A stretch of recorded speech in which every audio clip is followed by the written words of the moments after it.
formal first, yeah? Straight away start, I want to do informal first. Start terus lah. Start terus. Good afternoon, Razakians. How are you? That doesn't sound like the Razakians I know. Okay, let me try that again. I'm a lecturer, so I have to keep doing this again and again. Good afternoon, Razakians. How are you? Okay, I'm sure that energy will get better after this. So, today we have a very special person with us. He has traveled to 15 countries in 100 days and conducted 40 lectures. We'll be listening to that adventure very soon. But first, get comfortable. This is the Abang camera who's very handsome. When he comes to you, make sure you smile at him, okay? All right? You know, I'll keep doing this, guys. Razakians, a very good afternoon. On behalf of University Tun Abdul Razak, it gives me great pleasure to welcome all of you today to Sembang Kembara, 100 days, 15 countries, 40 lectures with our esteemed guest, Yang Berbahagia, Professor Dato Seri Insignor, Dr. Zaini bin Ujang.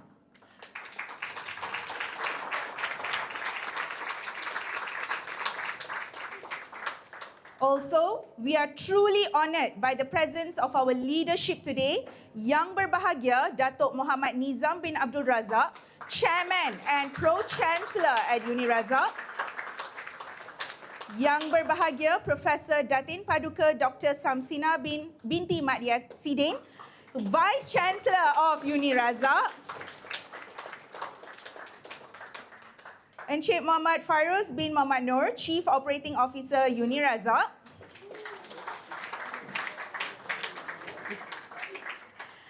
our Deputy Vice Chancellor, Professor Dr. Muhammad Riyasuddin bin Basirhan, Deputy Vice Chancellor of Research and Senior Director of UR Impact, and Assistant Professor Dr. Sulastri binti Yahya, Deputy Vice Chancellor Academic. We thank all of you for your presence and support. Now, Razakian, this is the moment we've been waiting for. Let's embark on a journey across continents, classrooms, and cultures. Please join me in welcoming our distinguished speaker, Yang Berbahagia, Professor Dato Seri Insignor Dr. Zaini bin Ujang. I would like to take a few moments to introduce this distinguished man. When I embarked on researching about him for today, I was left flabbergasted. This man has achieved so much. So do take some time. Let's hear it from him, yeah? It's my absolute honor to introduce him. Yang Berbahagia, Professor Dato Seri Insignor Dr. Zaini bin Ujang is an eco-shifter, professional engineer, academic, author, and policymaker whose career spans the corridors of university, ministries, and international institutions. He made history as the youngest Vice Chancellor of University Technology Malaysia, where he served from 2008 to 2013 and later shouldered national responsibility as Secretary General at 4 ministries: Ministry of Higher Education, Ministry of Education, Ministry of Health, and Ministry of Energy and Water. That deserves a clap, guys. Internationally, he has served as Vice President for the International Water Association and as Editor of Water, Science and Technology, earning him the recognition of one of Malaysia's most influential water and sustainability leaders. That's just one page. I have a whole other page on him. For his contributions, he has received the nation's prestigious Merdeka Award for Outstanding Scholastic Achievement and Japan's Order of the Rising Sun. An accomplished scholar, he holds a PhD from Newcastle University and completed the Advanced Management Program at Harvard Business School. He's also a prolific author, having written 52 books that bridge science, values, and culture. In 2025, Prof. Zaini embarked on an extraordinary journey, a 100-day world lecture tour spanning 15 countries and 40 universities, carrying Malaysia's scholarship onto the global stage. We are very proud as he continues to serve education as the chairman of the Malaysian Qualification Agency, and he is also a member of the Uniraza Board of Governors and a guiding voice for sustainability and the future of higher education. As I researched about him, I was truly awed and inspired, and I think we should all be proud to have such an accomplished person among us this afternoon. Rezakians, please join me in warmly welcoming Yang Berbahagia Professor Dato Seri Insignor Dr. Zaini bin Ujang.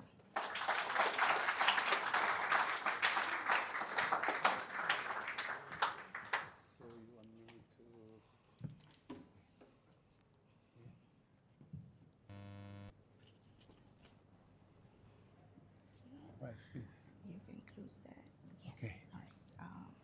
Okay. You can use this microphone. Bismillahirrahmanirrahim. Assalamualaikum warahmatullahi. Why my voice is not? Okay. Bismillahirrahmanirrahim. Assalamualaikum warahmatullahi wabarakatuh. Salam sejahtera. Very good afternoon to all of you. Thanks for this invite. I would like to share with you my 100-day world lecture tour. In Malay, we call it Sembang Kembara Dunia.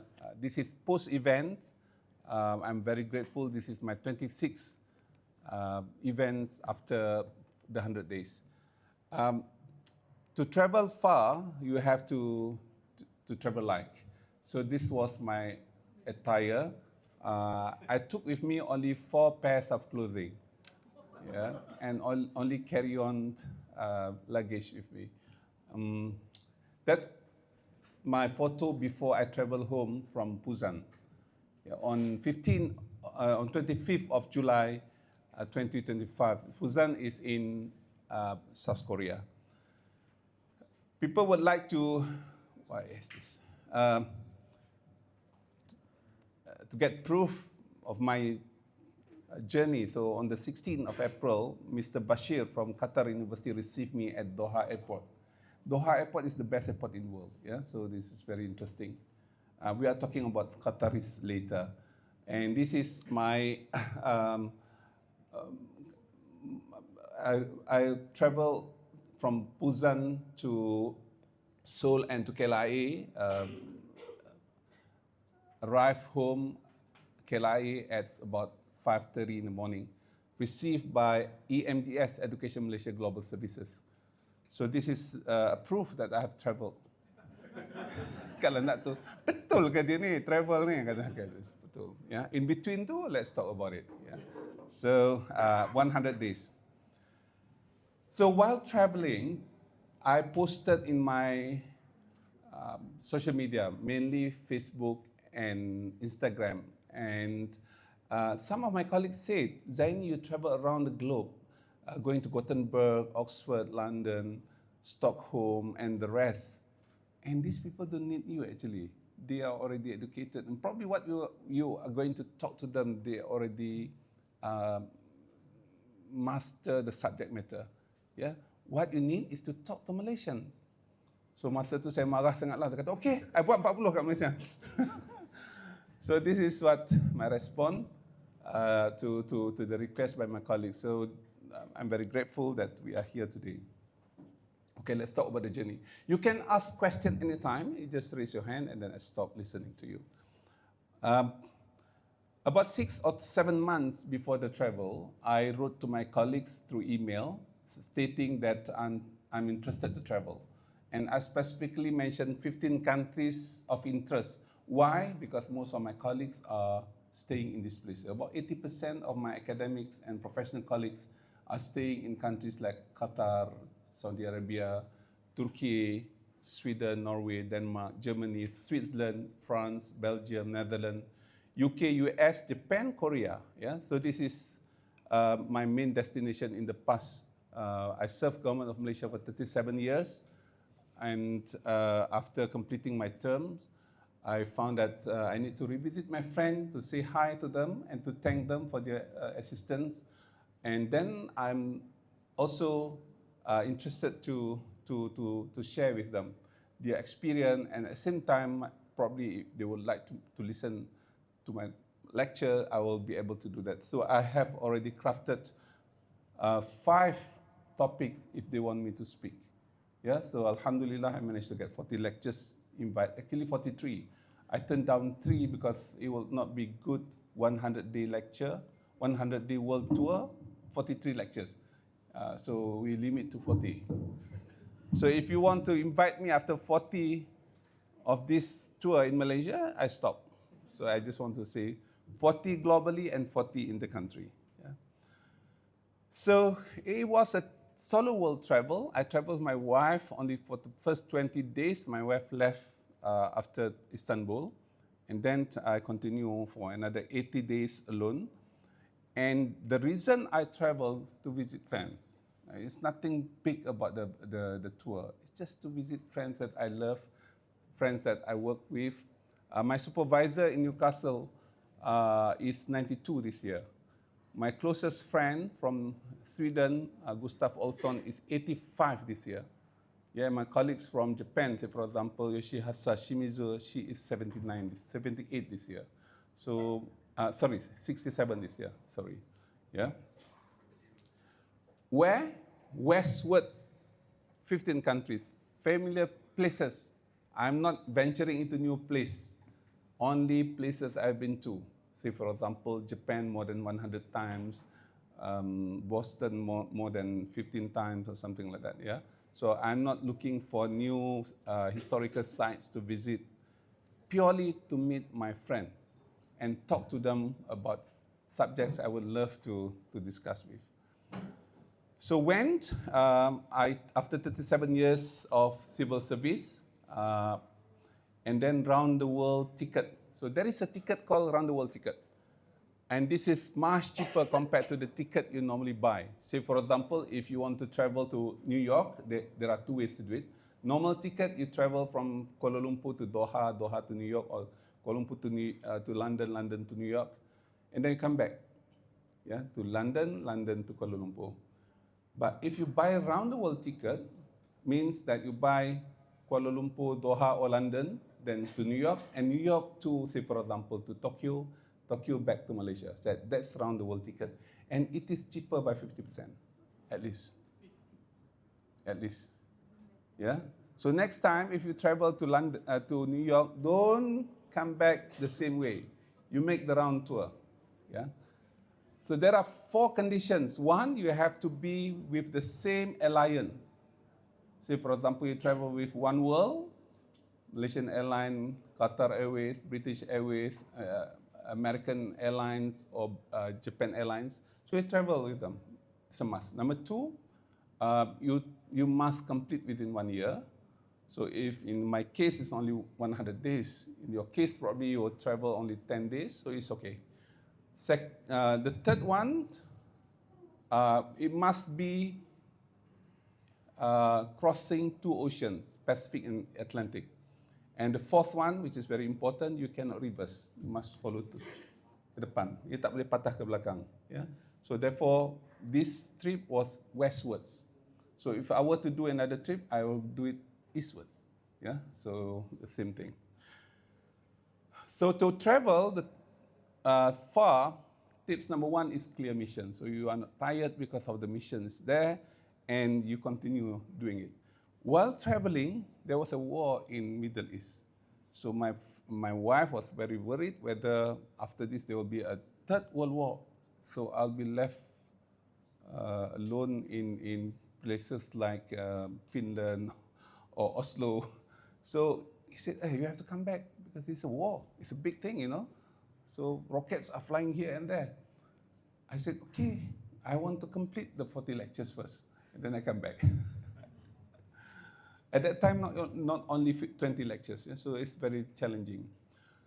So the idea of 100 days lecture tour originated from the idea of traveling the globe. So one of the motivation was after reading or knowing the existence of this very boring novel. It was translated from French, 1872 novel. Around the World in 80 Days. And then I read some other books, say for example, 1 Year Off, 1 Year Off. This is all memoir. So I told myself I cannot travel 80 days, it's too short, and then 100 days too long. So I must be in between. So for me, 100 is nice thing. And then I found what to do within 100 days. I'm not going to visit historical sites. I've been to many of these places in the past. Little Mermaid in Copenhagen, I was there in 1997. I took probably 100 photos there. Yeah, so no more. So, and then I read a book. It's a poet by the name of Simon Armitage.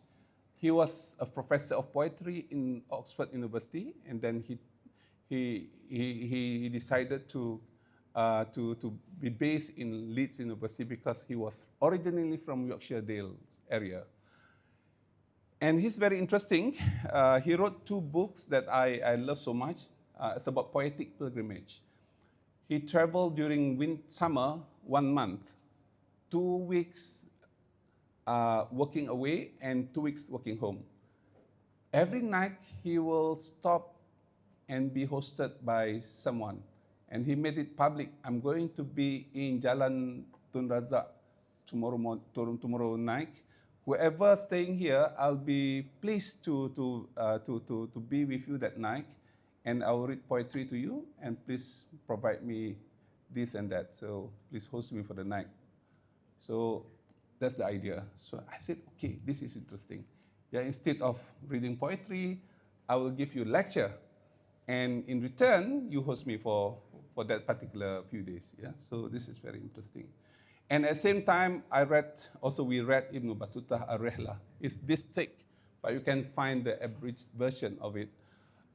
He's very interesting. He wanted to go to Mecca from Morocco. Normally, it's only about 16 months. During his trip from Morocco towards Mecca, he stopped in a place called Alexandria in Egypt. And he met a person called Sheikh Burhanuddin. And the Sheikh said, it seems to me that you are fond of foreign travel. You must visit my brother, Fariruddin, in India. Yeah? Rakunuddin in Sin, and Burhanuddin in China. Convey my salam to them. Ini semacam kata, you pergi Australia, kirim salam kat pakcik saya katanya. At that time, and it was in 1325, 700 years ago. So because of that, he traveled. And to complete the whole journey to reach Beijing, he spent 29 years of travel. Yeah. So he came to this region 700 years ago. So that's very, very interesting journey. But for Muslims, say for example, there are 9 verses that encourage Muslims to travel. This is one of them. هُوَ الَّذِي جَعَلَ لَكُمُ الْأَرْضَ ذَلُولًا فَامْشُوا فِي مَنَاكِبِهَا وَكُلُوا مِنْ رِزْقِهِ وَإِلَيْهِ النُّشُورُ. He is the one who smooths out the earth for you. So move about in its regions and eat from its provision. And to him is the resurrection of all. So we just imagine 9 verses encouraging Muslims to travel. And in order to become a good Muslim, we must be a good traveler. Otherwise, we will not be able to perform Hajj and Umrah. But for Hajj and Umrah, you have to travel.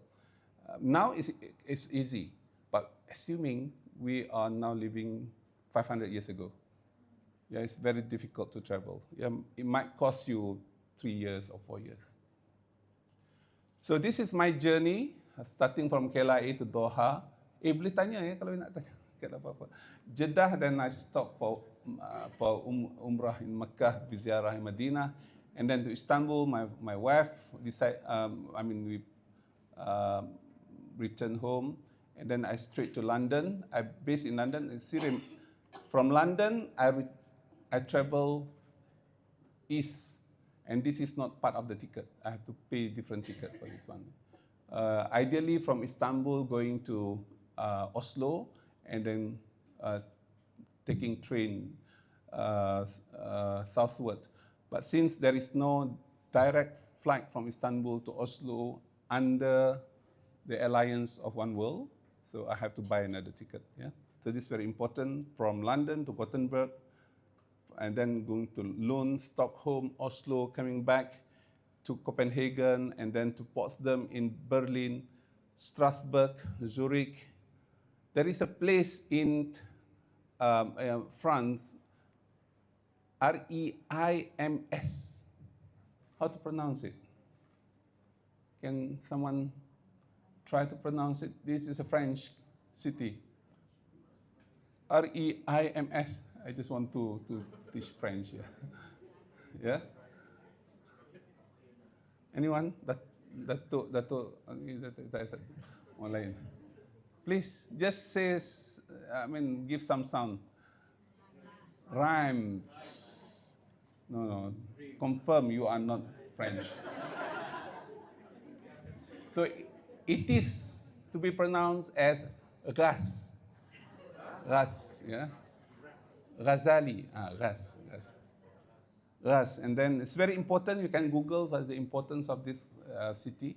And then I went to Paris, and then to go to Brussels, Den Haag, Delft, London, going north, Newcastle, Leeds, Newcastle, Durham, and Edinburgh, came back. And then I went to Boston, and then to Tokyo. From spelling perspective, it is B-U-S-A-N, Busan, but the correct pronunciation is Busan, yeah? So I wrote Busan. This is how we pronounce it. And then straight to Kuala Lumpur for 100 days. So this is roughly the journey. And I would like to talk about why I stopped in some places. For your information, if you look into the Nobel Prize will be announced next week. Yeah, so you have to follow some of these universities will be appeared since we are in university. I think this is our interest as well.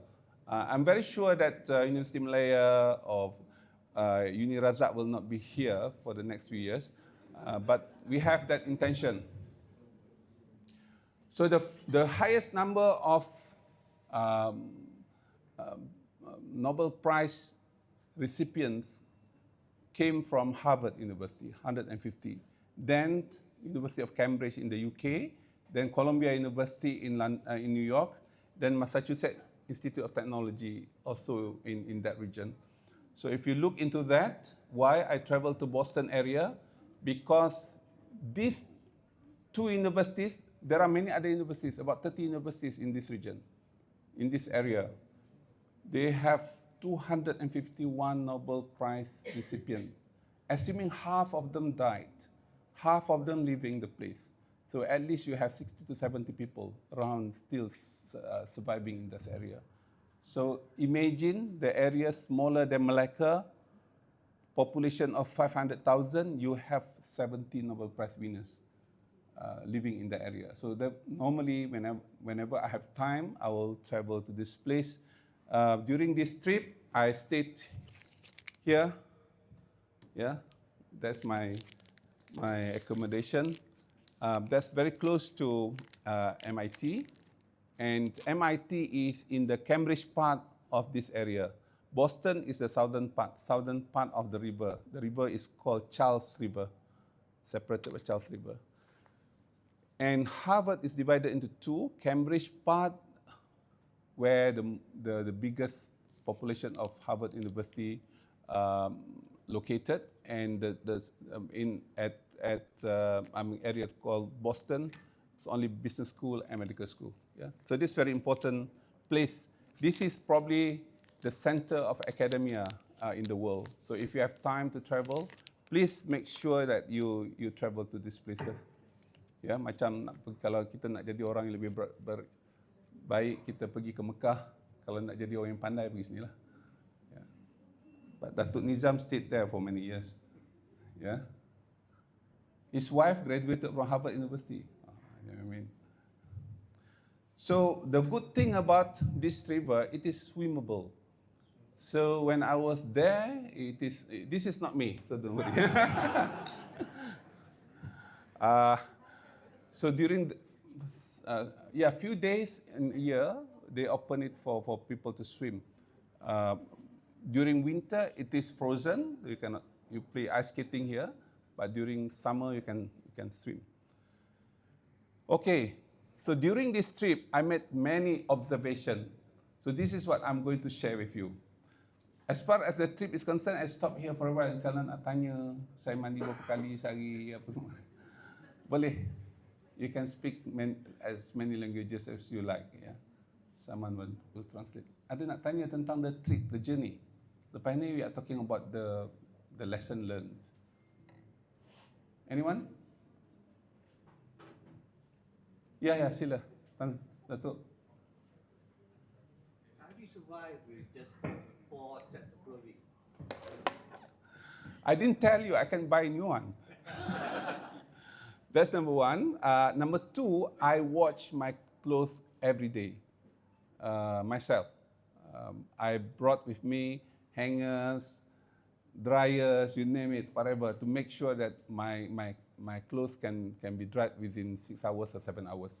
And all my clothing at that time, mainly for travel. It's very light, very easy to clean, and very, very fast to dry. So it's about 5 hours, 6 hours is going to dry. Yeah. So that clothing is very expensive. Yeah, Sila. What is your preparation and how do you prepare yourself mentally and physically? Oh, I read a lot of books and watched a lot of videos, so that equipped me with some ideas what to do. And I know that in order to give 40 lectures, that's the most difficult thing. The journey is the easiest. Taking train, taking flight, I think that is the easiest. But to make sure that I arrive on time, I give lecture, and for information, during this period, the students, mostly undergraduate students, no longer in campus. They completed their exams. So my lecture attended by about 800 people. They are mainly professors and lecturers and researchers and postgraduate students, if any. Ya, student memang tak ada. Yeah, and that is not easy to speak to professors from Imperial College, from Oxford. Yeah, these people are very nasty. How do you prepare yourself with confronting with the high level professors in the world? Make yourself higher than them. Prof, I read since you went about to 15 countries, how long did it take you to plan? Because it needs quite detailed planning, isn't it? Where do you Yeah. where to take the train? How long did it take you? Okay, that's the easiest part. Okay, the most difficult part is the places I plan to visit. The person must be there. So I must stop them from traveling during summer. So that's number one. Say, for example, when I arrived Qatar, that was the day, the Sunday, the day I give lecture, was the first day after 3 weeks long holiday, after Ramadan and 2 weeks after Shawwal. So the first event for that university on that particular day was my lecture. You just made orang datang muka masak. Why? That's the first event. 9:30 in the morning. Yeah, so it's very difficult. The details about the journey was planned at least, I think, about 2 months before my trip. The main tickets, not the intercity tickets. The intercity ticket was decided probably 3 days before the journey. Yeah, sometime 1 day before the journey. The hotel was provided, assisted through few applications, largely bookings.com and Traveloka. So I use booking.com and Traveloka, yeah, mostly. So it's very easy. And then from time to time, I must make sure that my money, my fund is available so that for me to pay Today I pay for the accommodation and travel. Tomorrow I'll start paying my credit card. So make sure that my credit card is all available throughout. That's very important. Boleh eh? Okay. So the first observation is friendship. For me, friendship means that friends that can accommodate your vision and your mission. That's very important. So whenever I want to travel to some places, my friend guide me, okay, if you come today, there will be no student. And if you want to interact with others, I can only call the most 25 people. Among my colleagues, the people that I know are going to stay here during this time. So I say, okay, yes. I don't have to wait for a big crowd like this. Yeah? So it will be impossible to get this crowd during summer holiday in many countries in the world. So friendships also means they are willing to share with me. Say, for example, I have an accommodation, I have an empty room in my house, stay with me. So I save a lot. So the budget for a night throughout was 150 USD. If I managed to get 40 nights free, Simon Armitage managed to get 100%. So that was my benchmark. I must get some nights free to show that we are friends. And vice versa. The moment they come to Malaysia, I do the same. Yeah. This weekend, my host in Boston coming to Kuala Lumpur. We are going to have an event together with Uniraza next week on the 8th and the 7th and the 8th. So they are staying with me. So in return, yeah. And then the theory of change. Why some countries suddenly they are really good and exemplary. What is total factor productivity? Countries that I visited work very little in terms of hours per week, say for example, yeah. Reading culture, academia, riverine ecosystem, planetary health, and niche area. So these are my observations and my travel tips for those who are interested to travel far. You must find interesting things to observe. If you go to Umrah, say for example, this time around you go to Umrah just to learn about the whole procedure of Umrah, methodology of Umrah. But whenever you are able to travel more often, so you observe things. Say for example, how local people perform Umrah. They have different way to do it. Yeah. How, say for example, Americans or Europeans perform Umrah, because they use different methodology. So it's very interesting. So overall, 100 days, I took 17 trains. I slept on 35 beds. I managed to get 45 nights free. That's a lot, yeah? That's a lot. And then 13 flights, I visit more than 100 friends. I met more than 10 university presidents. I had Indian restaurants, saved me a lot. Otherwise, I had problems not to have curry. Free meals, more than 100 times. So it means that it saves a lot. Every meal in countries like Switzerland or France, it costs you about 25 USD, yeah, per meal. So if you get 100 times or 200 times for this, so it saves you a lot.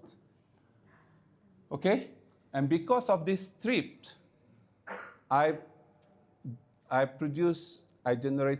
released a lot of greenhouse gases, carbon emission.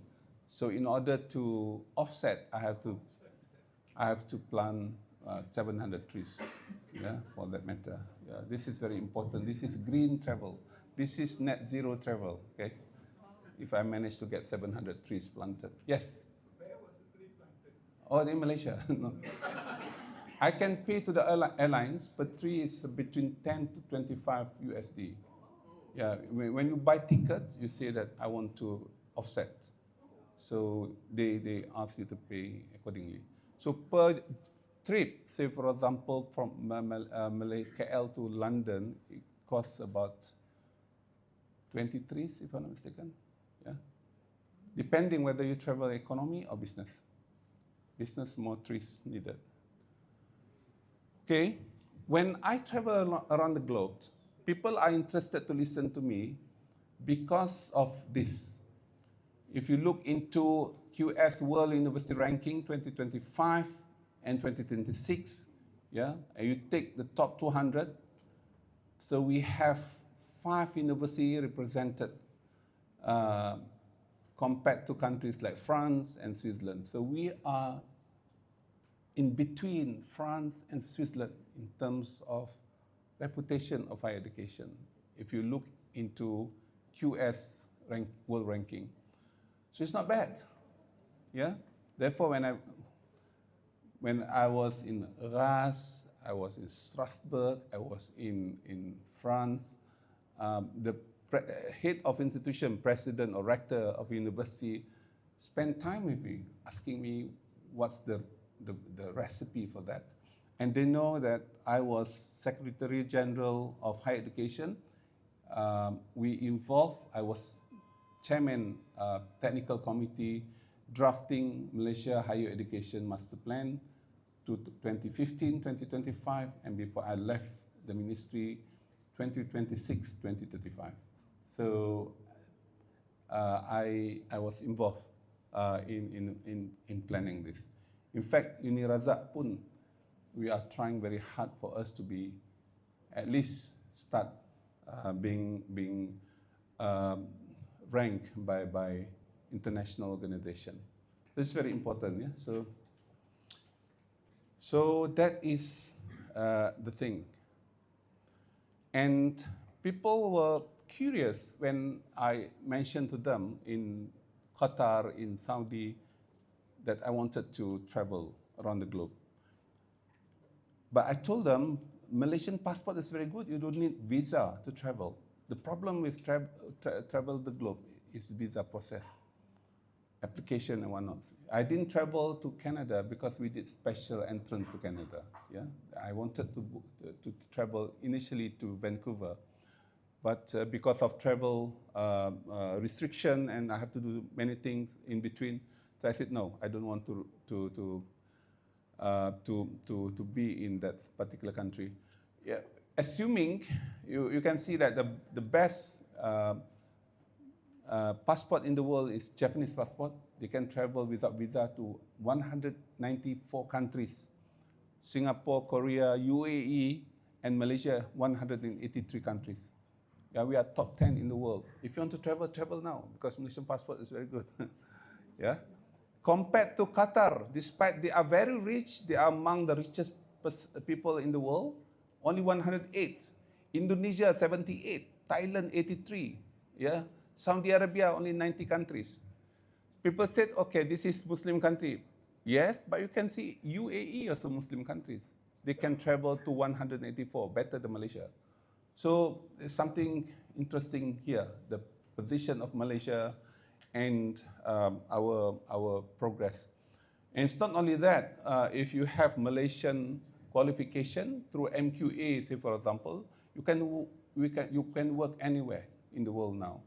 I just give you an example. Dr. Amal Abdul Muhammad Hassan, who is working in University of Ras, and he is the second person in a project called AI for healthcare in France. So he's the second person, a group of 40 people. And his director is also the senior vice president of the university. It means that he's busy with other things, yeah? Yang run the show is this guy. Okay, what is important here, that's the person signed the PhD sigil. They call it diploma in that country. Okay, these are my messages. I don't want to share with you. But after 100 days tour, I decided to have 4 different people that I'm going to address. So the first one is general public. I was in TV Hijrah yesterday. You can just go to the website. Academia a managerial team and environmental team. So this is something that I can share with. So today probably I can have some of that components to share with you. Yeah. Ini baru nak start ni. Dah setengah jam. Okay. What I did, since people ask the same question, throughout your journey, which country is the best you would like us to learn from, to visit, whatever? Which university that you think that we can learn from? So I have developed a comparative methodology for tourists, not for researchers, not for analysts. This is for tourists. You'll be there for 2 days, 3 days. You can get some insight, and you can compare between city A and city B. Yeah, so this is what I did. So I was curious. This became my big question in life. How Norway can be so associated with Norwegian salmon. And Norwegian salmon has been big in terms of economic contribution to the country. So the answer is very simple. They have very systematic way to produce high quality products, and they sell it very expensively. Yeah. So compared to the closest rival is Chilean salmon, which is half the price. If you think of New Hampshire salmon, half the price compared to Norwegian salmon. So if you buy Norwegian salmon, you can ask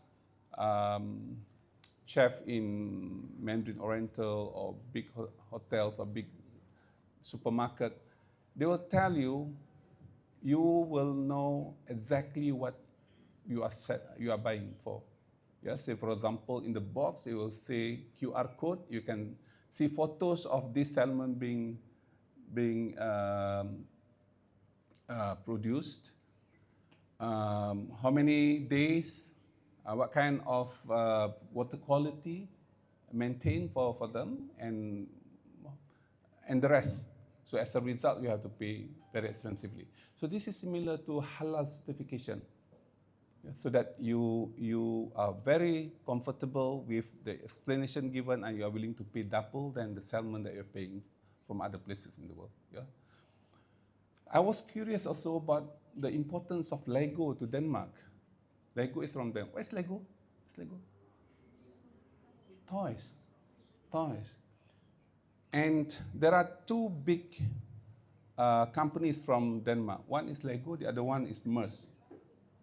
Maersk is the biggest shipping company in the world. Compared to Maersk, Lego's contribution to the economy of Denmark is higher. Yeah.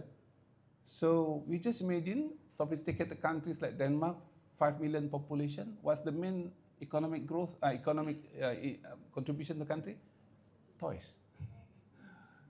So how can they produce toys? And toys became very expensive and became one of the main contributors to the economy. So you must remember that Denmark is very severe in terms of weather conditions during winter, say for example, it's very, very, very severe. Maghrib in Denmark during peak winter is about 3 o'clock and 3:15 or something. Yeah, Isha is about 5 o'clock. And Fajr prayer is about 6 o'clock in the morning. So the night time is more than 12 hours. It's about 16 hours. And normally people stay indoor for that. And for a family of 1 or 2 kids, what are they doing with that long hours? So parents not only teaching them how to read, but also how to play games.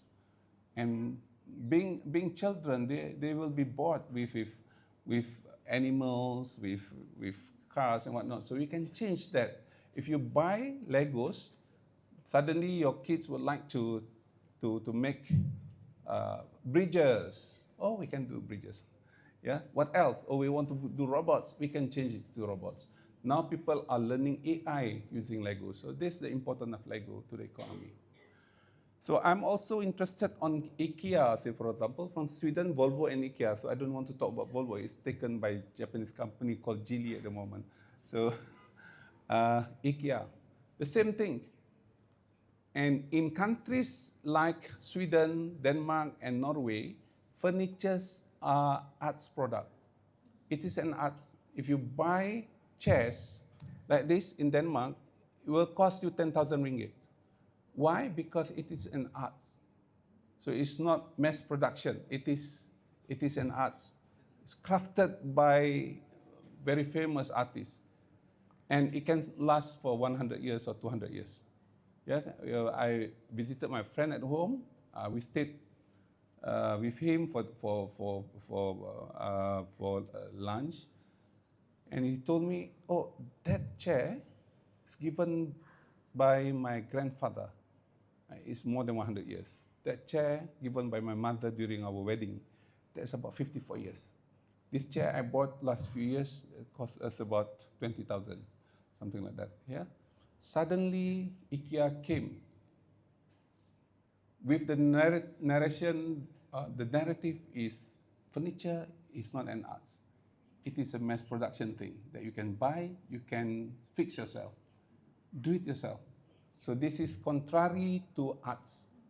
Arts means it's all done by the artist, but now you have to do it yourself. If you are not good in fixing, so your bookshelf will be like this. And this is what you do during long hours, in winter in particular. You're at home. After your kids going to bed, you fix your IKEA things. So I'm also interested, I'm going to talk about Dutch people today, if you have more time. You can ask questions. This is Dutch lady from Netherlands, population of 18 million in a country the size of Pahang. But they are the biggest dairy producer in the world, as big as Pahang. Jadi whoever from Pahang, make sure that you can produce something big that can, yeah. So whatever you produce from Switzerland must be, this is Swiss Swiss Army's produce, or Swiss Army associated products that cost us about 120 USD, yeah, per piece. Anything you produce from Switzerland must be small and expensive. Yeah, anything. Otherwise, the country has no ports. They have to export and import using aircraft, so that's very expensive for them. And this is also important. We have Harvard Business School. Imperial College London now has changed their logo. It's no longer Imperial College London. It is only called Imperial. Imperial Business School is IBS. There is also London Business School. London Business School. So it is very difficult for people to say Imperial College of London Business School. Yeah, so people call HBS, MIT, or London Business School, LBS. So the branding is very important. So Uni Razak is very nice. You have Uni and Tun Razak. Yeah, it's very important. And Al Jazeera is also important. This is very interesting group of people. Qataris is only 313,000 in the world.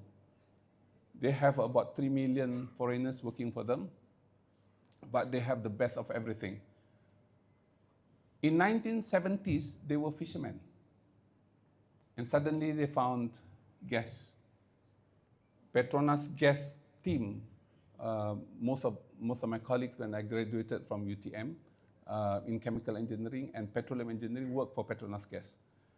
The moment Qatar Gas decided to start a company themselves, instead of relying on Shell and Esso and the rest, almost 95% from Petronas gas migrated to Qatar. And now in Qatar, we have more than 1,000 Malaysian in Qatar gas. So whatever they do in Qatar, they must be the best in the world. Their TV network Al Jazeera probably the best in the world at the moment. Qatar Airways is the best airways in the world. Doha Airport is the best airport in the world. And now they are trying to fix a lot of other things, including the universities, to be the best in the world. Qatar University is the second best university in Middle East at the moment. Yeah? So this is my experience because I know people, I visited them from time to time. I'm very impressed with them. Talk about it later. Okay. So I'm very impressed with Dutch people. I spent 5 days in Denmark, in Netherlands, but I visited Netherlands many times. 2 generations ago, Dutch people were the shortest in Europe. Dia yang paling ketot sekali di Europe. 2 generations ago. This is 3rd generations. But now they are the tallest in the world. Yeah, within 2 generations they change. Of course, we know that the reason attributed to improvement in living standard, better nutrition, healthcare, lifestyle, and genetics. But semua orang tahu benda ni. Tapi kenapa tak buat? Kenapa Malaysia tak buat? Ya, kenapa Singapore tak buat? Yeah, this is something interesting for me. And they are also avid cyclists and they work a lot. So this is 6 June, the Eid al-Adha, from the residence of the ambassador of Malaysia, Dato Razul Abdul.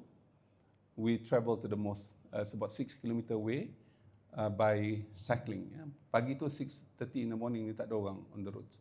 So you can see that Malaysian men, 165, women 153 cm. We are slightly higher than India. Yeah, slightly higher than India. So this is something we have to address. Otherwise, we will not be able to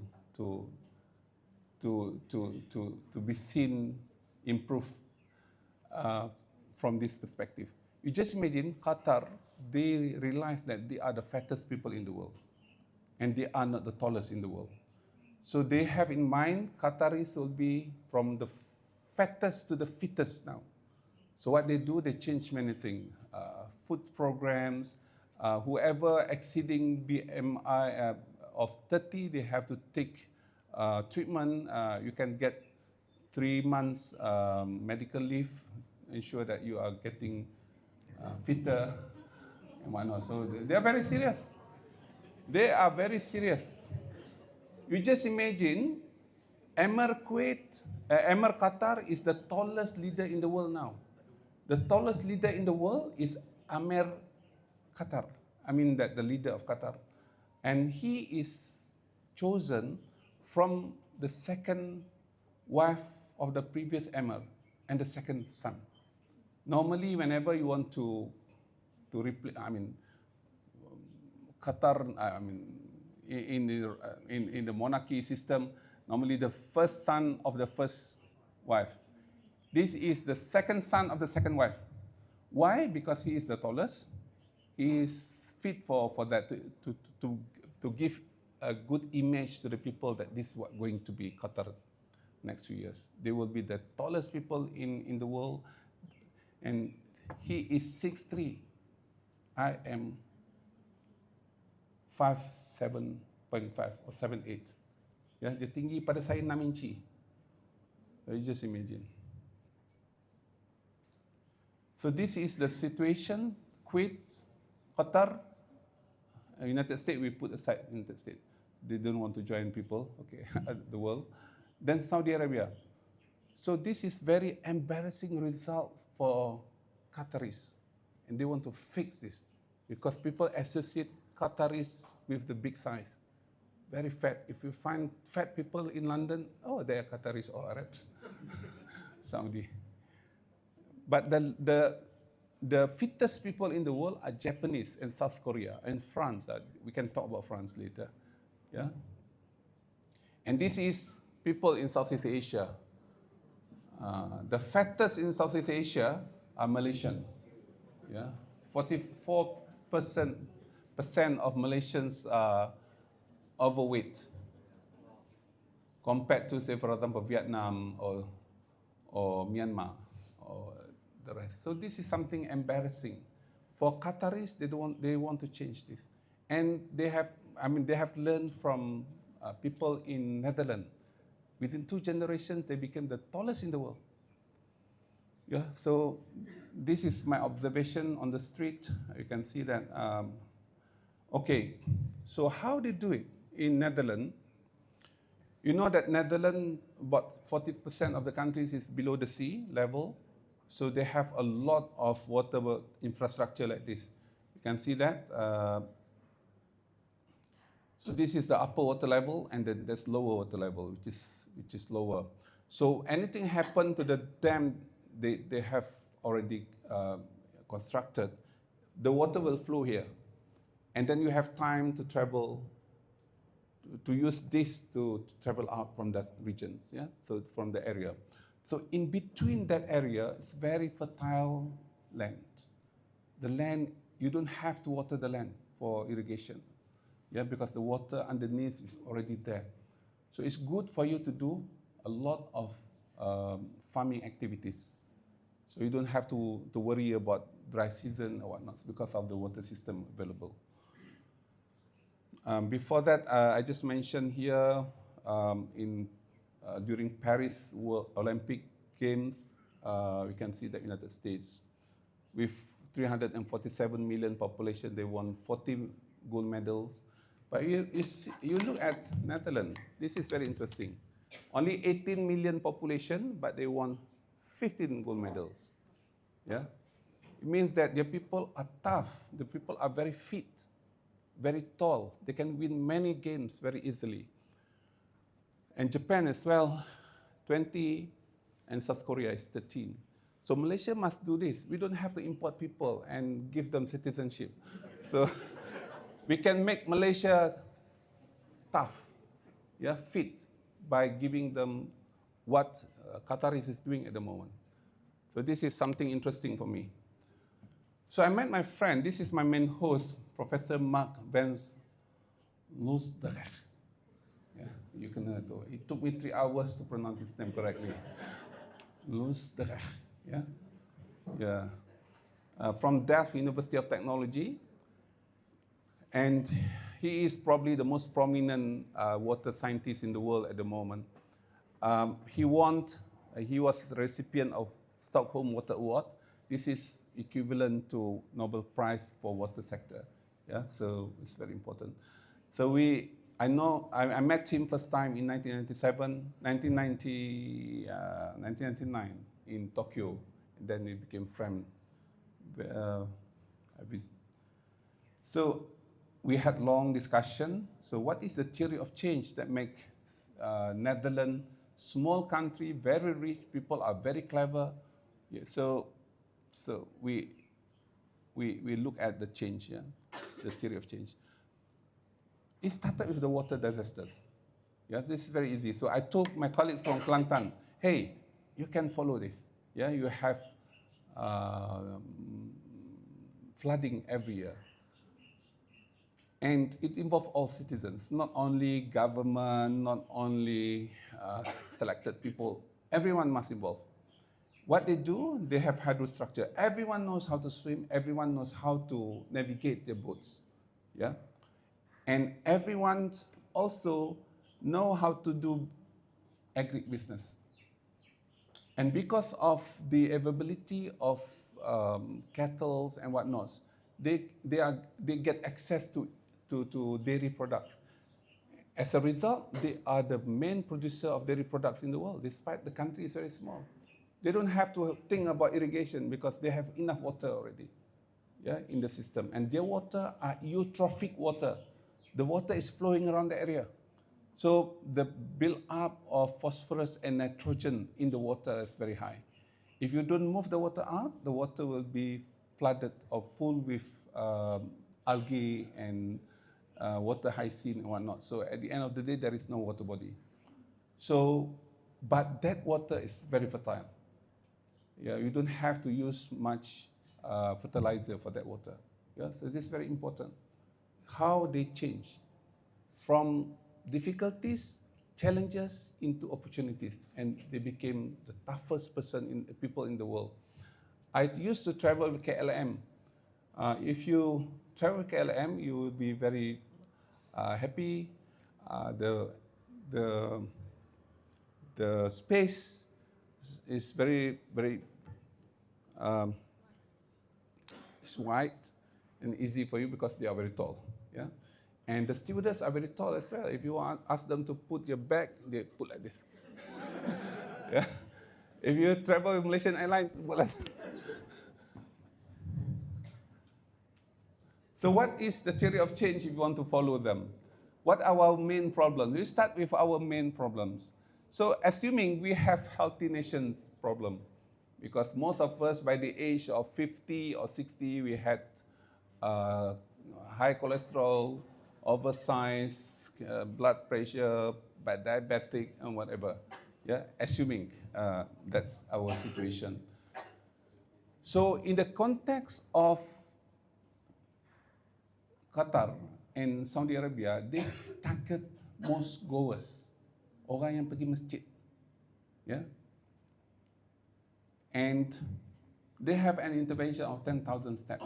Why 10,000 steps? Started with Japanese people, so you can read 10,000 steps history, and then we can be the fittest in ASEAN, say for example, yeah. So this morning I met Tan Sri Halim Ali. He was chairman of UTM. He was Chief Secretary to the Government of Malaysia for many years, and he is at the age of 82, and he still can drive his car, his Porsche to Jitra, yeah, coming back himself. Yeah. So I asked him what's the secret. He spent at least 1 or 2 hours almost every morning to walk at least 5 kilometers every morning. Yeah, so 5 kilometers means that 7,000 steps. That is during the morning ritual. But the whole day you will get 10,000 very easily. So 10,000 is a magic number that in the planning of Malaysian health nations, we have 10,000 steps per day strategy.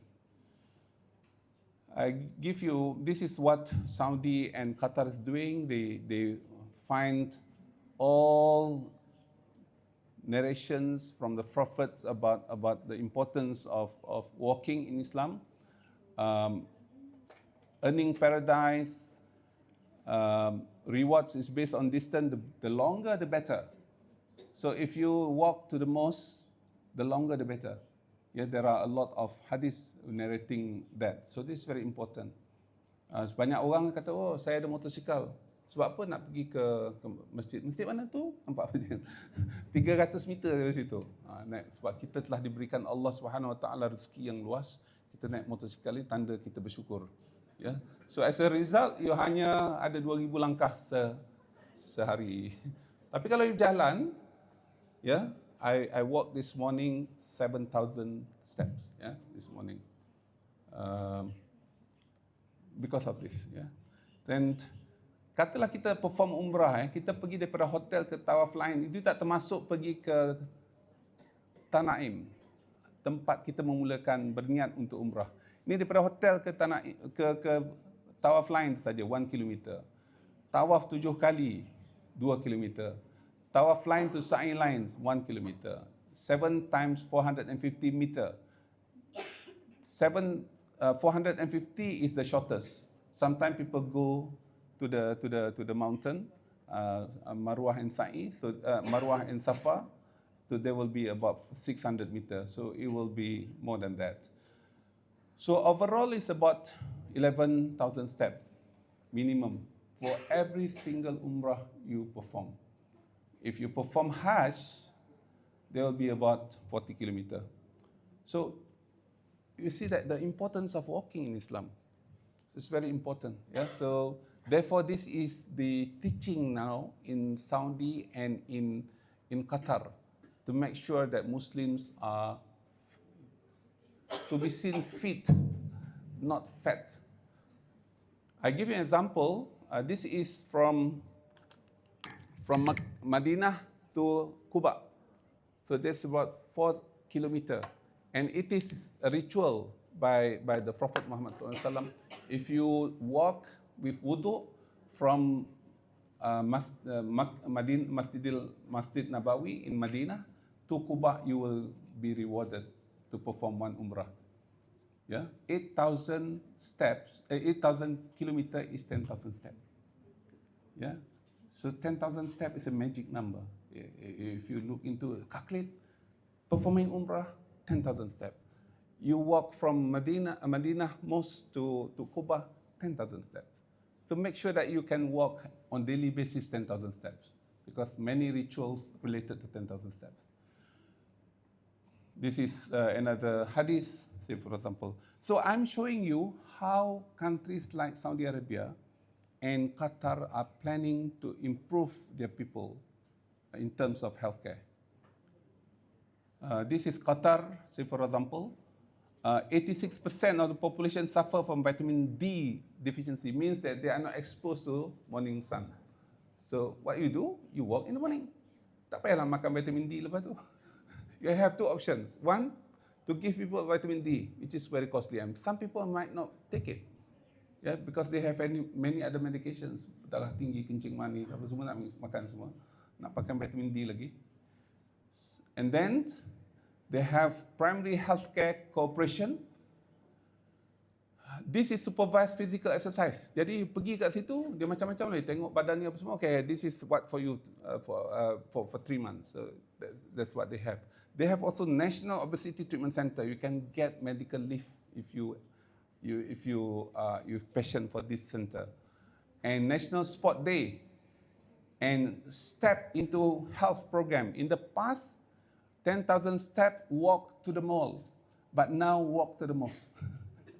It's no longer mall, but mall ni menyakitkan kepala suami. Sampai kat sana dia beli macam-macam, besok keluar lagi, beli lagi, pergi mall lagi. So they say no, walk to the mosque. Yeah, so this is very interesting progress that I've seen in Qatar. When I met my friend, Professor Mariam Al-Ali Al-Madid, with my wife, so she came with another professor by the name of Professor Asma. And during our conversation, she started with apologizing for her she was a bit late, about 10 minutes late. She said, I was in a gym this morning. It took me a few minutes to prepare myself to attend this dinner, this lunch. Yeah. So the conversation between us with the people pakai purdah ialah dia pergi gym.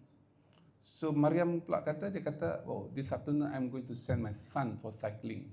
That is the conversation among them. I'm talking about people memakai jubah. Ini bukan orang yang biasa-biasa yang nampakkan aurat dan sebagainya.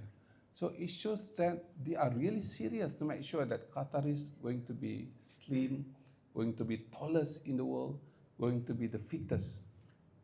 Yeah, I don't want to be too long because I'm hungry. Okay, this is healthy lifestyle. This is what I mentioned to you earlier. After visiting these places, I put up these numbers and tables.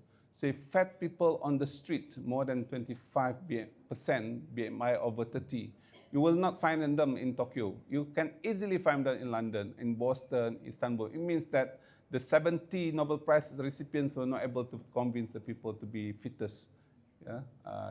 The Istanbul, Stockholm, and then in Busan, you cannot find them. Running on the streets, this is common, except in Istanbul. In Qatar, it's common as well. Public sport facilities, it's available in many places in the world. Dedicated cycling lanes, cycling cultures, cycling infrastructures, walking cultures, health conscious. Health conscious people are talking about health.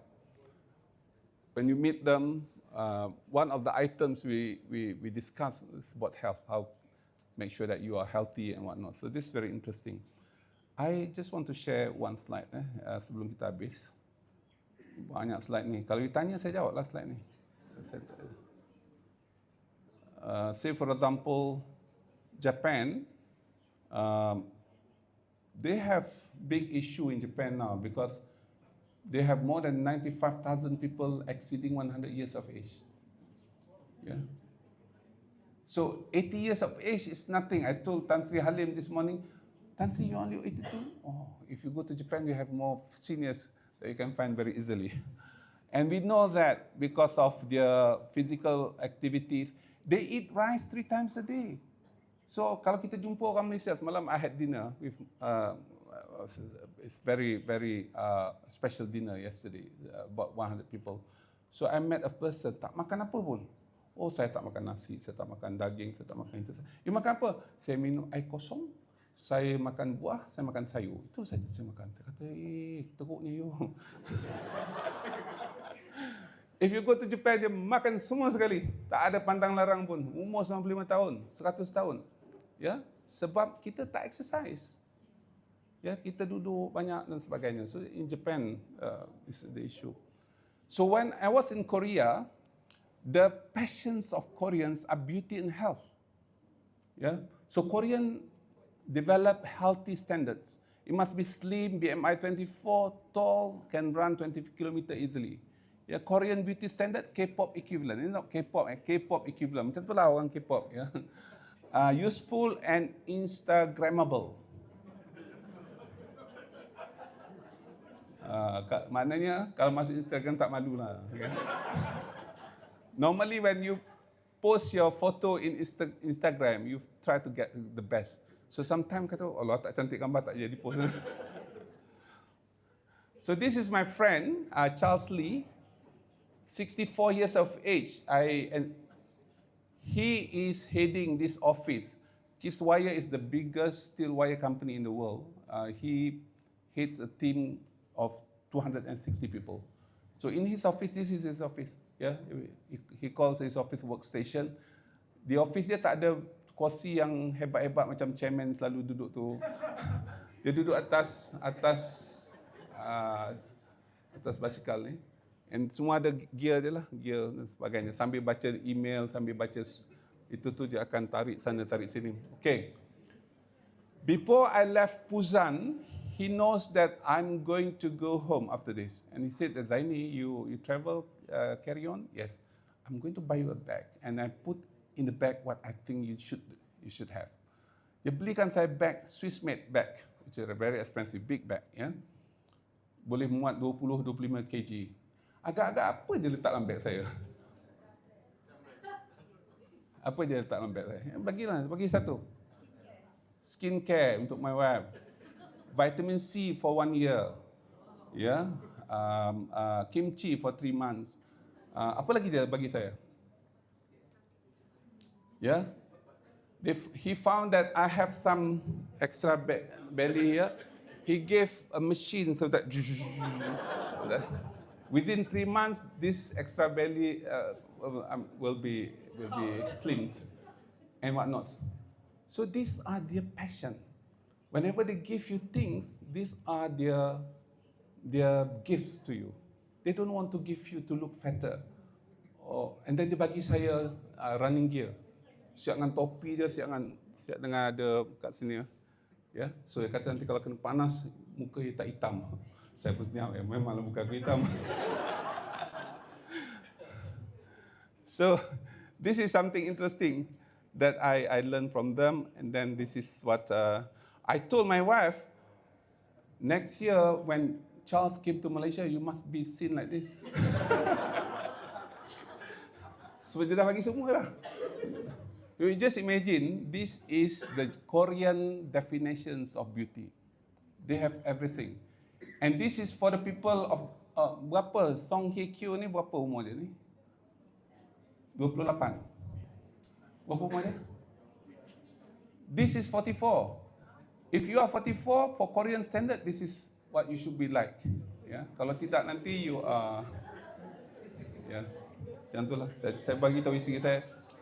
Okay, boleh.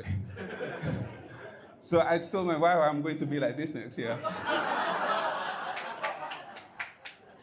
So, any question, please? Ya, sila. Nak tanya, ya. Dato Sri, I would like to find out what is the correlation between being tall and Being wider. being tall and being excellent. Okay. Tall means that your growth is vertical. Ya, kalau tidak, your growth will be horizontal. Yes, kalau you tak tinggi, you akan jadi gemuk. Bila you makan excess nutrition. Kalau you dah tinggi, dia akan fill in the blank lah tempat-tempat yang ada masa-masa yang ada. Yeah, so the second point, being tall as well allows you to do many things that shorter people cannot do. And being short means that you are retarded in many ways lah. Pertumbuhan tulang kita terbantut pada satu tahap, katalah umur 14 tahun dah tak berkembang lagi. So dia masih sebab kenapa dia berhenti sebab tu. Orang yang tinggi ni bukan dia tinggi umur dia 14 tahun, dia terus sampai umur 20 tahun dia masih tinggi lagi. So that's very important. When you meet, I met my Japanese friend many years ago, Shimizu. Shimizu tu 6 inci tinggi pada saya.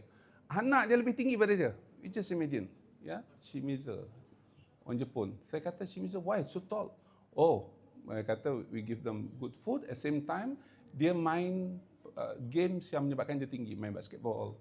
Ya, lompat-lompat. You jangan main angkat berat. Masa you umur 14 tahun, you shorter lah. Ya. Lain? Sila. Any question?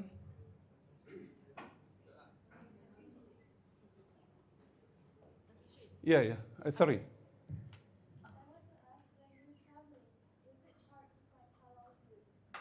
Okay, all my friends that I visited know that I'm a practicing Muslim. So dia tak akan offer saya beer, wine and whatnot. Makan pun tempat yang halal lah. So kita dah condition dia 20 tahun dulu. Ya, dia tak ada isu lah. I saw your poetry session. What was it about? Oh, read poetry? Yeah, unfortunately not even a single host inviting me for poetry session. Yeah. So instead we had discussion on life after retirement, things like that. So I can share with you later. But you wrote 40 poetries, poems. Oh yeah, that's for myself. Yeah. During the visit. Yes. Is this going to be in a book? Part of the book, because I will. Dewan Bahasa minta terbitkan separate. Saya kata 40 tak cukup. Biasanya 100 poems lah untuk jadi satu buku. Yeah. Yes. You ask too many questions. One country. Which country will it be? Oh, if I were to be in a country, If you leave Malaysia and retire. I will be in Japan.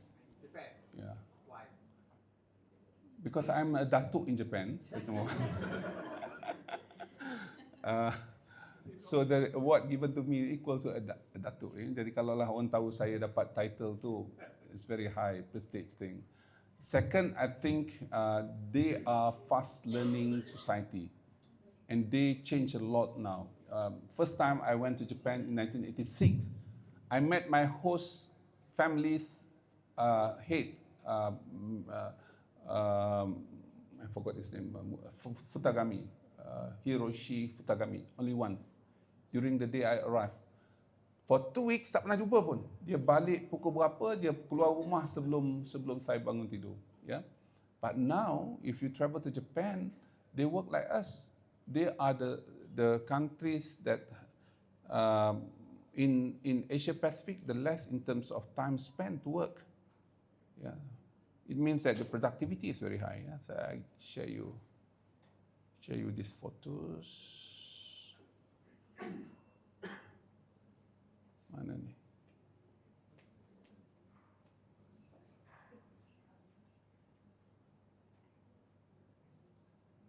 So this is a myth of long increased productivity. You can see that Japanese are working average less than other countries in the world. Yeah. And they are progressing. They want to follow countries like Netherlands. Netherlands It's the best country in the world for workers because they work only 32 hours a week. They work only 4 days a week. That's what my discussion yesterday with Muslim Malaya. And they are very productive.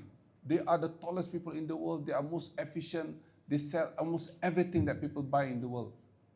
Yeah, if you say, for example, if you want to buy milk, and we have Dutch lady and you have Malay lady, so of course you buy Dutch lady, and they work only 32 hours compared to these are crazy for being less work. Denmark 33.9, 35 hours. Yeah, 38 here. UK is about, I forgot, they are not European nation, European Union. 35 onwards. Japan is trying to be 32 or 34. They are reducing from 38 at the moment. Less work means they are more productive. Whenever they do things, they do it correctly. Kali pertama, bukannya terpaksa ulang balik, kena buat balik. Ya. The first time, and that is perfect. Bukannya kita buat kali ke-7 baru perfect. Itu yang laku lah. Dan they have no layers. Whenever you want to do things, you and yourself decide which one is correct. Contohnya travel ke luar negeri. Most of my colleagues from these countries, the moment they receive grants for research or whatever, they manage themselves. Tak ada orang pandai nak luluskan you punya keluar masa duit dan sebagainya. So indirectly, the bosses have less thing to do. When I speak to my colleagues, dean of one faculty in Denmark Technical University, he said that whenever I interfere means something wrong. I'm only exist when things are not right. So kalaulah tak ada apa-apa, you buat kerja masing-masing. Ini standard yang you buat, ini procedures, blah blah blah. You just follow the procedures. Nak keluar negeri, nak buat apa dan sebagainya. Nak keluarkan duit daripada grants that you receive from ministry or whatever, this is the way to do it. In Malaysia, after you receive the money, you have to claim the money. And to claim the money is as difficult as claim from your wife. Tanya, kenapa nak pakai duit ni? Buat paper dulu. Buat paper, okay, tengok quotation, 10 quotation. Lepas 10 quotation kata, kenapa you pilih yang ni? Ini tak betul ni, ini kawan you.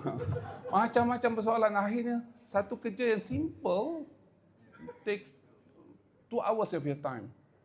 In Denmark semua tak ada semua tu. You believe it's your responsibility. You must be transparent. Whenever people audit you, you have all the reasons for decision you make. So indirectly they give you authority to work on your own. Yeah, and less interference from the system. The system is there for you to follow, not for you to be from time to time question of every steps what you do. This is what Japanese is doing. Therefore they work only 32 hours. Proses yang kita 10 jam buat di Malaysia, dia takes only 5 minutes. Yeah. Contohnya lah. Question? Ya, sila. My question is it the culture itself also influence the theory of change in the different countries? Culture is changing from time to time. You cannot say the culture is fixed. Yeah, so that's the first thing, and people have that in mind for them to progress. If you listen to a book or a title or podcast with the recent recipient of Nobel Prize. He's originally from Turkey, and he's working in MIT. He wrote a book called Why Nations Fail, and recent book was Power and Progress. So Dogan, his name, Nuchuklu. It's very difficult for me to pronounce his name. But on the way from my place to Uniraza, I listened to his podcast. He mentioned that what is to be changed is the institution. The institution of, say for example, of public service, the institution, not the whole country. You must start with the institution. The institution of governance in university, in public university, in private university. So that is important to determine the culture that you are in. The culture is where you are associated with the institution. Assuming we are talking about the institution of financial control. Ya, kita ada, say for example, central bank, kita ada suruhanjaya security and what. That culture is to be intact. So alhamdulillah in Malaysia, people trust us because of the culture that we have.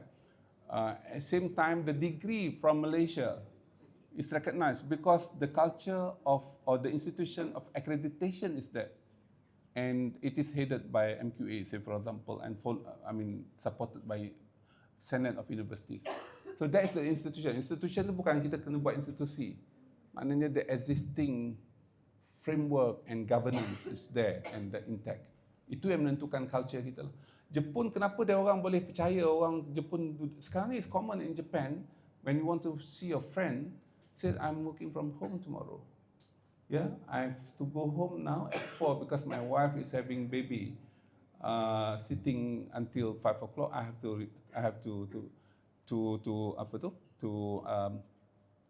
assist. Dulu tak boleh cakap family tau kat Jepun. Sekarang ni is common in Japan to talk about family, and family can be a reason for you to go home. Dulu tak boleh, jangan sebut pasal family. Kalau family tu, sebab tu akhirnya orang tak kahwin. Bila tak kahwin, akhirnya menyebabkan decline of population in Japan. So as a result, from 124 million now, they are going to be 100 million population by 2040. Ya, itu pun kalaulah yang orang tua tadi dapat diprolong lah. Dari 95,000 became 200,000, 300,000. Kalau tidak, lagi cepat decline. Sekarang ni di Jepun, siapa yang tak kahwin kena tax. Bachelor tax dia panggil. Orang tahun depan, bukan tahun ni, tahun depan. Siapa yang kahwin tak ada anak, dia panggil no children tax. No child tax. Sebab dia nak children tu, dia nak tax. Jadi kalau lah you ada 4 ke 5 orang anak, you tak payah bayar income tax. Contohnya lah. Jadi menggalakkan orang untuk ada anak. Okey, soalan terakhir. Soalan terakhir, please. Tak ada, saya nak tunjuk. Soalan terakhir. So di Jepun, sebab tak ada soalan terakhir, they have only 4 public holidays in the past when I was there for many years. Only 4, yeah. New Year, National Foundation Day, Emperor's Day, and dia ada 4 hari je. Dia orang tak boleh ada cuti associated with religions. They cannot be Christmas, tak cuti sana, Wesak, Buddha, apa semua, Muslim tak boleh. Because in their constitution, they must depart and decouple from religions. So sebab tu cuti tak ada kat situ. Kalau you nak cuti Christmas, cutilah. Ambil cuti. Dia ada 22 hari cuti tahunan untuk orang yang bekerja more than 6 years. So what government's doing now, since 3-4 years ago, they introduced 16 public holidays. So you can see that the name of public holidays, I'm not talking about the public holidays, I'm talking about the name. Say for example, Showa Day, Constitution Memorial Day, Green Day, Children Day, Marine Day. When I was there, Marine Day. Suddenly orang cuti. Apa pasal cuti ni? Marine Day. Dia cuti dia tu ialah pada hari Isnin atau Jumaat, so that you can have long weekends. Ya. Mountain Day, Respect for Age Day untuk hari orang tua, Sports Day, Culture Day, Labor Thanksgiving Day. So it means that they ask people to have more time at home with your family. So orang Jepun tak ada lagi straight jacket. This is my colleague from Tokyo University. Tokyo University is the best university in Japan. These are the people. Kita tengok pakaian dia. Saya ingatkan kena pakai jacket. Saya seorang je pakai jacket. Ya, sebaik saya tak pakai tie. Saya dah pakai tie lah. Tengok tentu saya tak pakai tie. Tak ada orang pakai tie. Necktie. So this is New Japan. So they are progressing and they are more open at the moment. So it's very interesting. Yeah. So with that, I thank you for your attention. Assalamualaikum warahmatullahi wabarakatuh.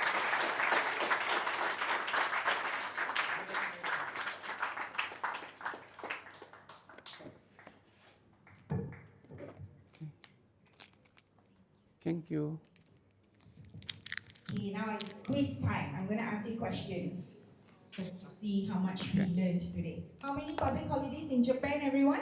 60. Very good. Now I'm going to ask another question, but this is only for Razakians. I'm sorry, for the staff, Razakian staff. You don't go and claim with HR, yeah?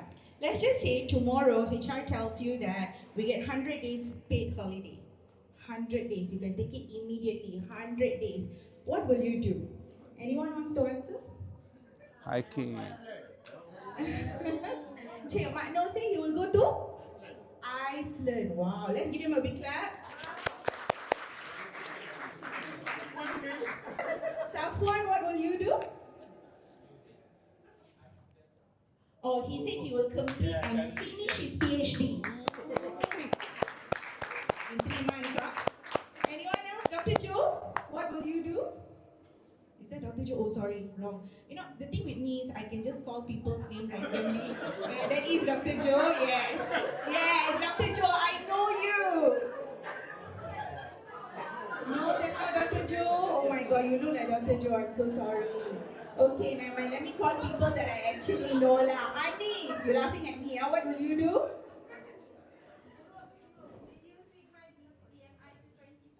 In 3 months, inspiring. Okay, who else do I know? Shazrina?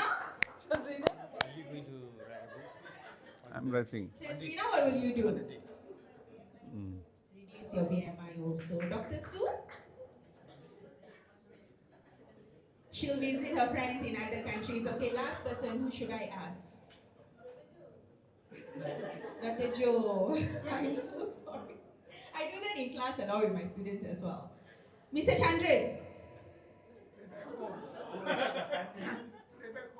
For 100 days, you'll stay at home. You won't leave your house.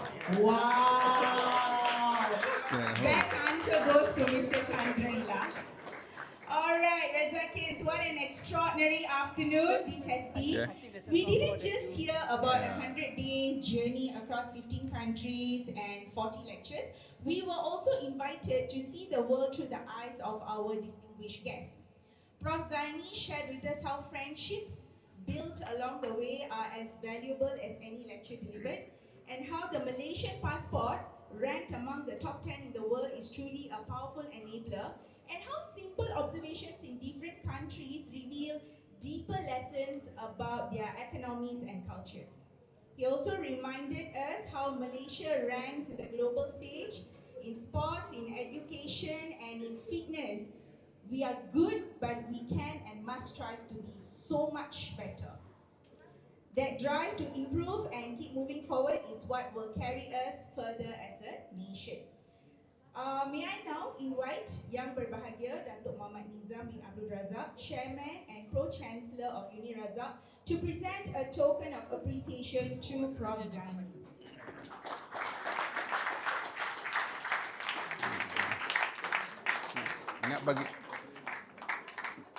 Ingat bagi vitamin C ni. Well, that's nice. Yeah. Okay. Sekali. Okay.